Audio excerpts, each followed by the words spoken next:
Dermatology, it allows you to form relationships with patients. So you often see patients every 6 months or every year to do their annual skin checks. For skin cancer surgery specifically, it's a different type of fellowship. So I specialize in removing skin cancers, usually on the face with Mohs surgery.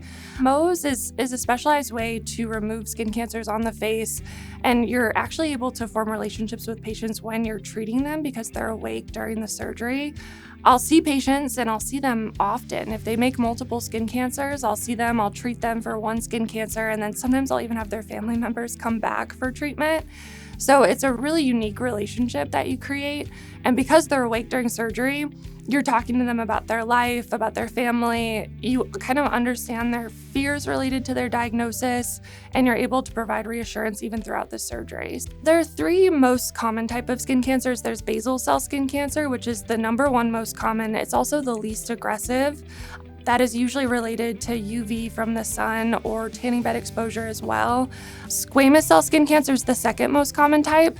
It is a little bit more aggressive than basal cell, but not quite like melanoma. The scariest skin cancer, melanoma, is the type that I think most patients are familiar with, and that is definitely the most aggressive. It can move to lymph nodes, and those are the moles that can look unusual on the skin. So they can be brown, they can be dark black even, and so those are things that patients should be looking for. There are 3 greatest fears that patients come in with when they have the diagnosis of skin cancer, especially for the first time. And the first is usually the diagnosis, so just not knowing, what a basal cell skin cancer is or what that means. So the first thing I do is if they come in with a non-melanoma skin cancer, so a basal cell or a squamous cell, I do reassure them that most of those skin cancers are treatable with surgery. So I think that allays a lot of the anxieties.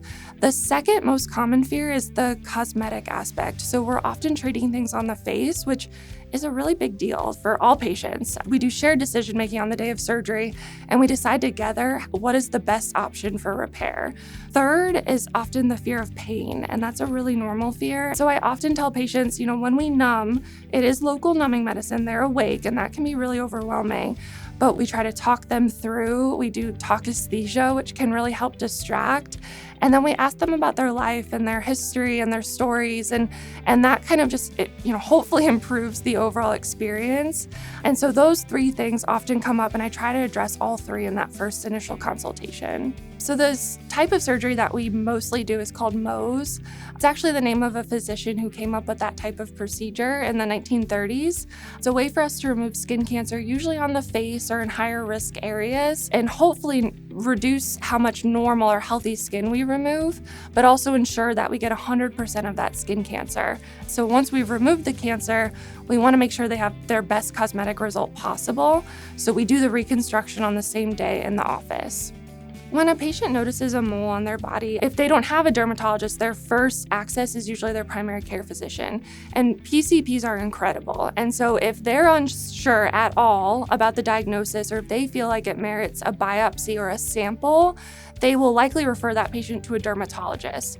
That dermatologist will get them in, and usually they'll evaluate clinically to see if the mole requires a biopsy or a sample. And they'll usually have a discussion with the patient before they would proceed with anything. And they usually just remove the mole if they're worried about it. And we send it to a lab to be evaluated under the microscope.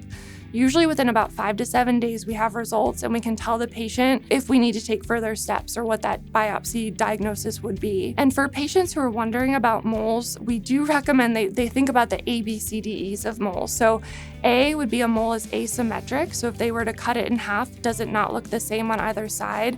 B is borders. So if the borders are irregular at all, that's a reason to bring to someone's attention.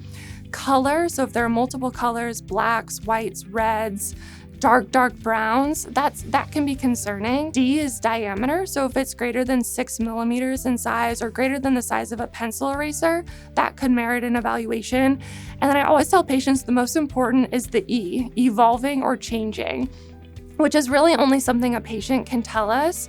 And if a mole is causing anxiety, to do a small sample sometimes just completely alleviates that anxiety.